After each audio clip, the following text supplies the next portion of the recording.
In this video, I'll show you how to set up a one-point perspective without using any ruler or line assist. Knowing how to set up one-point perspective comes really handy because it can show the majority of room. It's also quite straightforward to set up compared to other perspective types. However, from what I've seen online, most of the one-point perspective end up looking like this.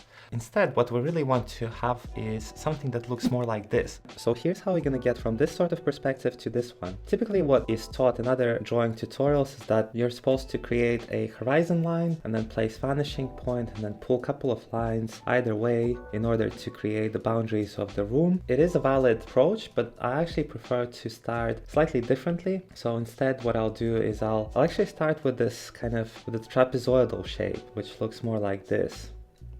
I want to add a couple of down lines. These are going to be the leg for the table that I'm looking at, and then finally finish off with a line that's perpendicular to that top line. Now what this allows me to do is to then place the same vanishing point over here. Now the reason why I do it like this is because it gives me kind of a room to play around it. If I construct the room first, where I'm kind of confined to the space and there isn't much room to wiggle about, so I much prefer this approach. And then what it also allows me is to place the furniture kind of the way I want it. So if say I want to have a table somewhere in front of this island unit here, then I can just simply pick a spot where I roughly want it to be. So say I'll start from this edge here, project a line upwards, bearing in mind that the table is lower than the unit, and then from the vanishing point simply projecting a couple of lines and then defining the top of the table itself and then the position of legs.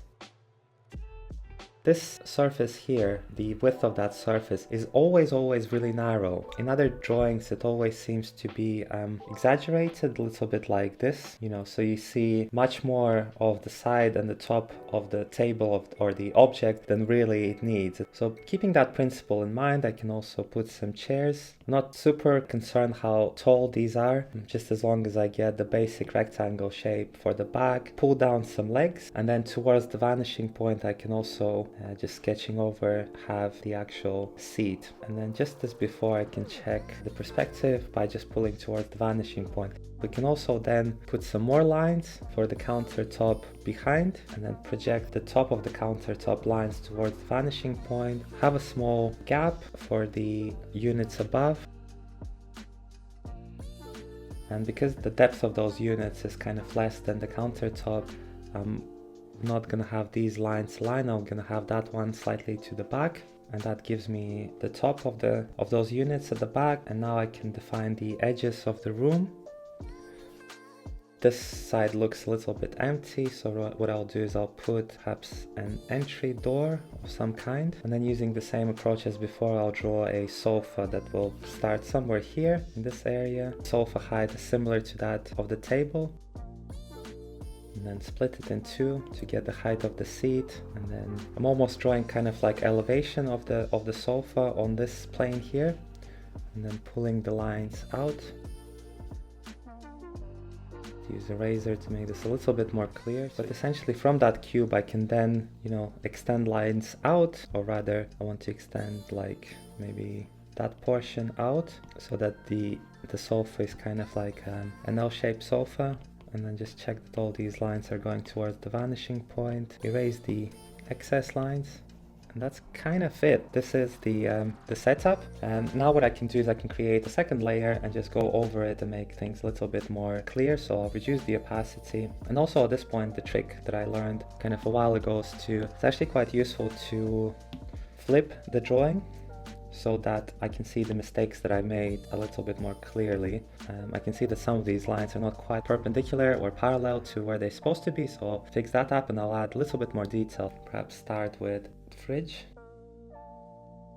I'm just zooming, you can see the image kind of closer to the edge, so I can see how far off I am in terms of the straightness of these lines.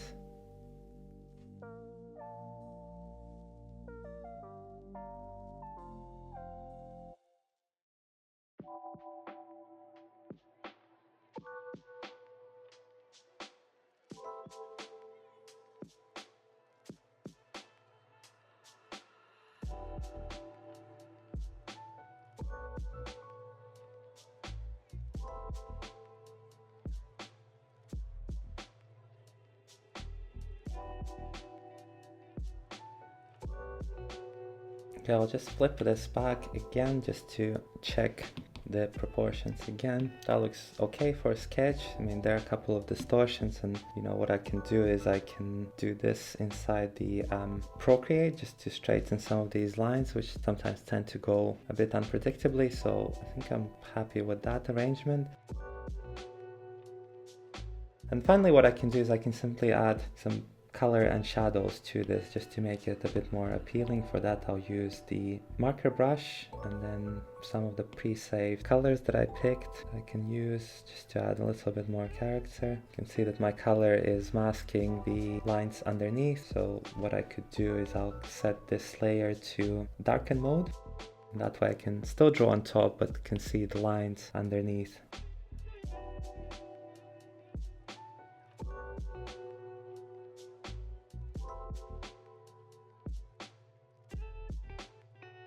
Last touch is to add shadows.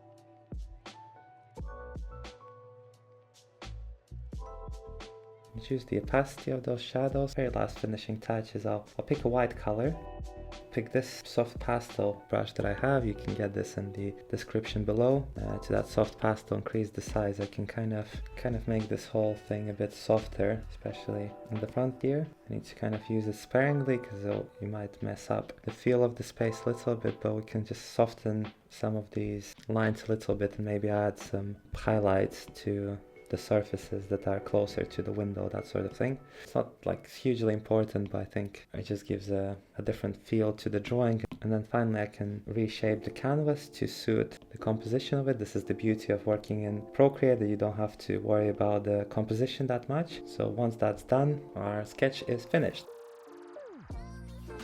By the way, if you like to learn how to set up one-point perspectives in a bit more scientific way, then I suggest you to check out this video right over here that goes through how to set up one-point perspectives from scratch without using any computer software or anything like that. If you are into more digital approach and workflows, then I suggest you to check out this video right over here that goes through the workflow of getting the basics for the 3D space in SketchUp and then taking that to Procreate to render that later on. So if you're a beginner looking to expand your skill set, or even if you're a seasoned pro, then I suggest to check those both videos out. Until the next time, bye bye.